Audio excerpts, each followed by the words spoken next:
Hello friends, welcome back to my YouTube channel. कैसे हो दोस्तों आज हम जानेंगे कि डिप्लोमा के बाद कितनी सैलरी रहने वाली है। आज का टॉपिक है कि डिप्लोमा के बाद कितनी सैलरी, स्टार्टिंग में कितनी सैलरी रहेगी और एंड तक कितनी सैलरी जा सकती है।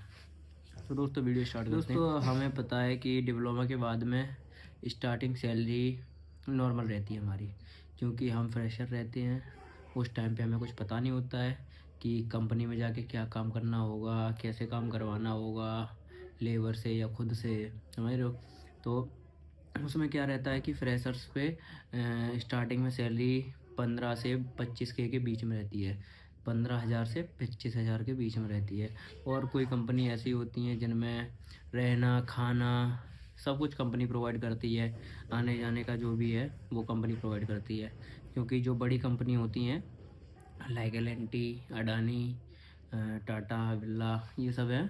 तो इनमें रहना खाना आने जाने का सब कंपनी का रहता है, ठीक है। तो और कुछ कंपनी होती हैं जो छोटी छोटी मोटी कंपनी होती हैं, उनमें ज़्यादा नहीं रहता है कि हो सकता है वो रहने को दे, हो सकता है नहीं दे, खुद से रहना पड़े, ठीक है। तो स्टार्टिंग में एक्सपीरियंस के लिए भाई आप लोगों को तो कुछ तो करना पड़ेगा, ठीक है, क्योंकि आप फ्रेशर रहोगे।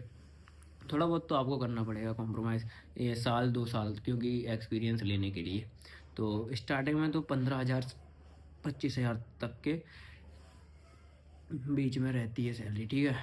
उसके बाद में जैसे जैसे आपको एक्सपीरियंस होता जाता है, 2 साल 3 साल, 2 साल 3 साल में ये है कि इंक्रीजमेंट होता है, आपका प्रमोशन भी होने लगता है।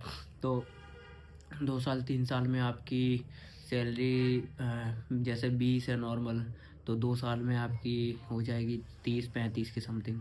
दूसरी साल में 30,000 तो कर ही देंगे, ठीक है। और 4 साल में मान लो कि 4 साल के अंदर, 4 और 5 साल के अंदर आपकी सैलरी 45 तक तो हो जाएगी, 45-50 के बीच में, ठीक है। 4 साल में 45-50 तक के बीच में आपकी सैलरी हो जाएगी। उसके बाद जैसे जैसे आपको मतलब एक्सपीरियंस होता जाएगा, उसी हिसाब से आपकी सैलरी इंक्रीजमेंट होती जाएगी।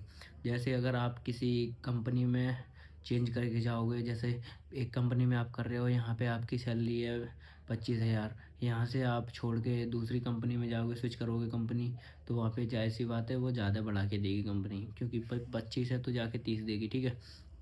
ये होता है। जैसे आप लोग किसी कंपनी में, एक कंपनी में काम कर रहे हो, उसमें आप में आपको हो गया है 1 से 1.5 साल हो गया है आपको, ज़्यादा 1 साल या 2 साल का एक्सपीरियंस लो एक कंपनी में, फिर वहाँ से स्विच कर दो अपना, ठीक है।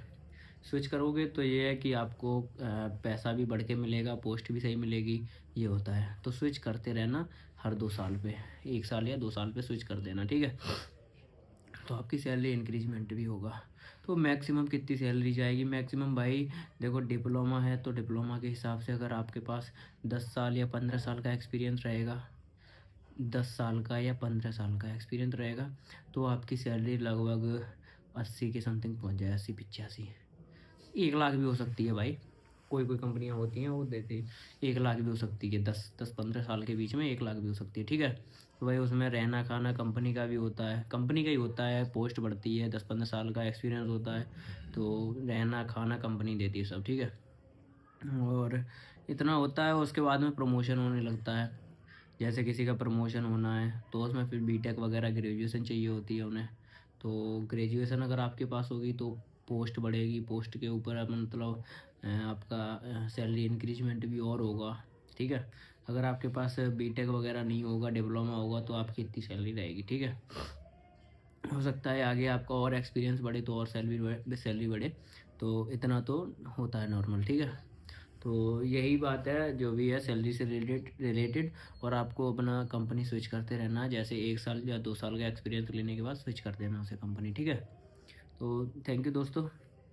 अगर वीडियो अच्छी लगी हो तो लाइक कर देना और अपने दोस्तों में शेयर कर देना, डाउट में ना रहें कि इतनी इतनी सैलरी रहती है, ठीक है, वो भी देखें। तो लाइक करना और सब्सक्राइब कर लेना चैनल को और अपने दोस्तों में शेयर कर देना वीडियो को, ठीक है भाई। All the best.